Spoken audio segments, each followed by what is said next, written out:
the Fiasco Sports NBA season previews. We finally made it, Mark. Mark Halliday, Matt Sampson, #1 team in the league. My favourite team. Your favourite team. What a coincidence that I picked you to talk about the Spurs with me. I can't believe it. We've finally made it. No one will know that we're not filming this in order, and I've still got about 20 other teams to go, but the long haul is over. Yes, we're finally finished. We've made it to #1. Before we get started though, I have to say again, quick shout out to Sporties at the Arkabar for letting us film. They're trying to open up right now and we're holding them back, so thanks guys for letting us stay and film. Finally we've made it. We've done 30 teams in a row. Yeah, and we've it's been a long morning. It's been a long morning and you've looked really different in some of the other videos. But yeah, check out the link in the description below to those guys. They're really great. They've got TVs, big screens, sport everywhere, great food.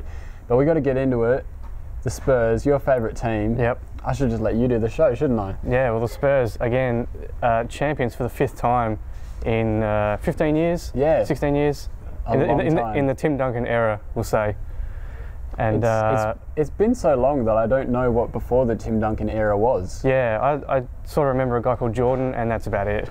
Yeah, I think there may have been the Bulls winning some rings before that. A guy called Larry, I forget. Anyway, going back to the Spurs, 62-20, Mark. First in the West, first in the entire league, 6th in offense, 6th in defense. What didn't they do well last year? Not much. That's a trick question. Yeah, I know. There's not an answer for that. There's no answer. We've got it here. Their strength was the way that they managed their minutes, because even that they did really well. No one played over 29 minutes a game, was it? I think it was under 30. Everyone played under 30. It came down to the last week where I think Kawhi Leonard just pushed over that mark because they rested a couple guys. But they did what the Miami Heat didn't do right, and they rested their players while playing them at the same time, which sounds like a bit of an oxymoron. But you know, that minutes limitation and the depth in their roster was ultimately why they won, wasn't it? Yeah, everyone keeps writing off the Spurs for being too old, but Gregg Popovich is a mastermind with managing those minutes and getting people like Duncan and Ginobili to rest during the season and then become brilliant during the playoffs. Yeah, well, even I've got it there. Their weakness was age, question mark, because I couldn't really find a weakness in this team. Like, I think there was a lot of hyperbole about them after the season, and everyone's saying, like, is this the greatest championship team of all time? Which, you know, we often say about the most recent champion, don't we? But this team, genuinely, it was really hard to try and poke a hole in it, because everyone says that they weren't going to be good because they are getting too old, but they just keep slapping us in the face and saying no. Yeah, I think the year before's loss to the Heat in the finals in that 7th game was another motivating factor for them to get back to the finals and to really make a statement that they're still around and they're still a really good basketball team. Yeah, I mean, the way that Gregg Popovich runs this offense, in that anyone can contribute at any given moment. I mean, we saw Aussie superstars, Patty Mills, Aaron Baines, both have key moments throughout the season, stretches of key moments. I mean, Patty had great finals series. Unfortunately, did his shoulder and cut down the dollars he earned, but you know, Patty Millions definitely getting paid.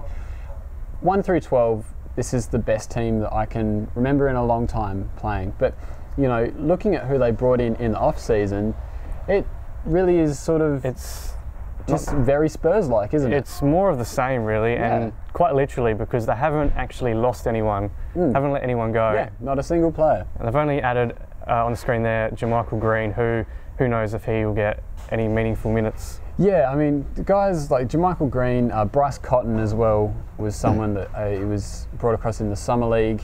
And Kyle Anderson, I think, is the one that can stick, because we talked about with the Thunder just going to the draft and just cloning players. If you could find another Boris Diaw, it's Kyle Anderson. 6'9", can play 1 through 4, excellent passer, decent shooter.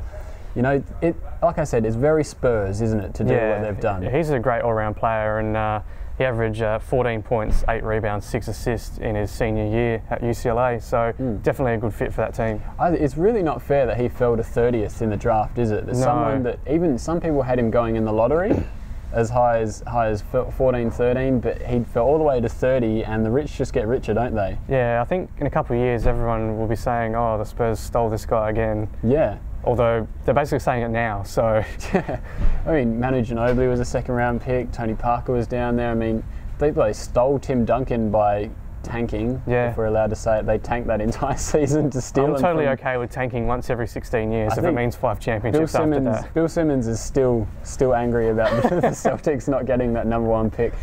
But speaking of Tim Duncan, we'll look at the guys that are going to play the bulk of the minutes next season. Tim Duncan's obviously, he's a centre. You know, even though he's really a power forward, he's played centre. Is he really a power forward? Is he really a centre? I don't think it really matters anymore. The NBA's sort of moulded into one position, and he's just a big guy who's going to play with DL. Well, that's it. I mean, that's probably the best answer. It doesn't actually matter because they win, and that's all that matters. And DL, you know, he's technically the power forward on this team, but he's the point forward. He spots up and he shoots. He runs the offense. He facilitates. He's playing really well for France at the World Cup right now as well. There's no Parker. Parker's on this team. We haven't even talked about Tony yet. He's an MVP candidate in his own right when he's on, isn't he? Yeah, definitely. And the way he penetrates through the lane, gets his little floaters and spinning layups and all kinds of tricks he pulls out of the bag. And he still hasn't got a great three-point shot. We saw a little bit of it last season. He did decide to shoot some corner threes and was quite effective at it, but it's not really his game. Once again, he's just a very Spurs player, isn't he? You know, he knows what he does really well, and he does that.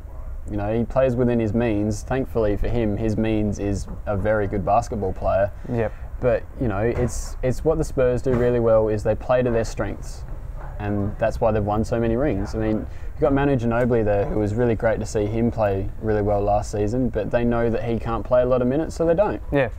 He comes off the bench for good reason because he's 38 now. He's getting on. Had that shocking season last finals, but came back really well this season with the extra rest.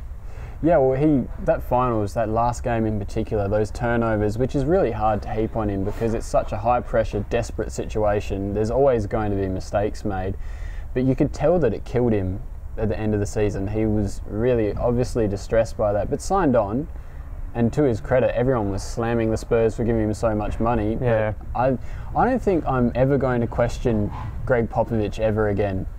Every decision he's made has seemed to just come up trump, I think everyone's finally on board with Gregg Popovich's school of thought, and perhaps people will stop writing him and the Spurs off.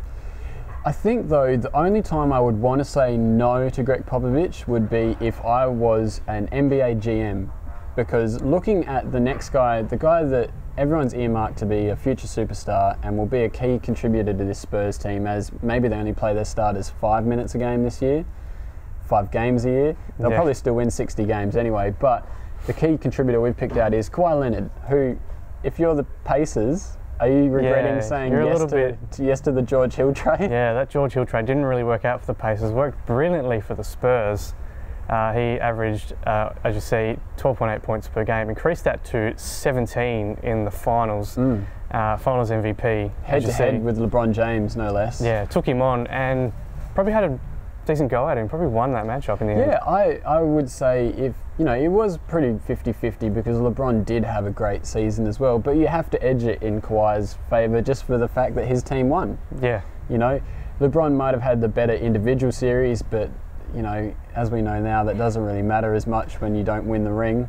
But my thing with Kawhi is that he's a guy that a couple of years ago, I admit, I was a guy saying, I don't know why everyone says he's so good. But I think, like me back then, a lot of people now don't realise how much better he might have been if he wasn't playing for Gregg Popovich. Yeah. But he's bought into that Gregg Popovich system, and it's really helped his development, hasn't it? During his second year, everyone was really buzzing about him because he made a huge leap from his rookie season. And then during last season, he didn't really do a whole lot to stand out from the crowd, and everyone was sort of a bit down on him. And then during that finals performance, everyone sort of woke up and realised that this guy's the real deal. This guy's probably going to be the face of the Spurs in years to come. Yeah. I think for mine it was because, as you know, I love gunners, and Kawhi Leonard is not a gunner. He's a guy that's going to do what it takes to win, which makes him the most Spurs-like player ever. Because he's so quiet as well. And apparently he didn't even take the Larry O'Brien trophy for a tour. He left it in his living room. And worked out. Yeah, so how Spurs could you get? Yeah, that's a perfect player, basically. that was the one smile that Gregg Popovich cracked this year, it would be knowing that instead of partying with a trophy, Kawhi would rather be in the gym, which as a Spurs fan, I'm sure makes you very happy as well. It makes me very happy as for a young guy that's probably going to take over this team.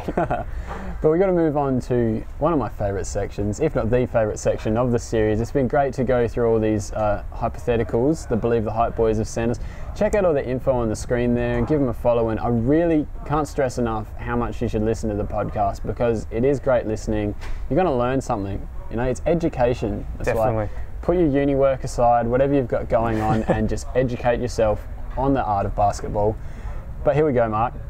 This season, Father Time is finally going to catch up with the Spurs, which we've dreaded for so long. But in a part of Gregg Popovich's brilliance, they're just simply going to sign him and make him into a crucial bench player. So what do you think about that? Well, they probably just sit him in the corner and shoot threes. Yeah, well, I was thinking about how far Gregg Popovich could possibly take it. How about Bill Russell? Do you think he could be a key contributor on this side? I think anybody could be a key contributor. Bill Russell would still be great. Him and Tim Duncan at that front line, unbelievable. Yeah, I think we're going to see Bill Russell. I remember someone was saying they wanted to see Michael Jordan come back at the age of 50 to mark his 50th birthday. Jordan, come back playing the Spurs. Let's bring back Larry Bird. I reckon they pull George Gervin's jersey out of the rafters, put it on him, and put him on the court. George Gervin still looks pretty fit. I think he could be a 12th man, but I think maybe that's the next thing we see. Is the most Spurs thing the Spurs can do is just coax every player from the 80s out of retirement and play for them. Why not? I mean, I really like them to see sign Steve Nash, which pains me to say. Yeah.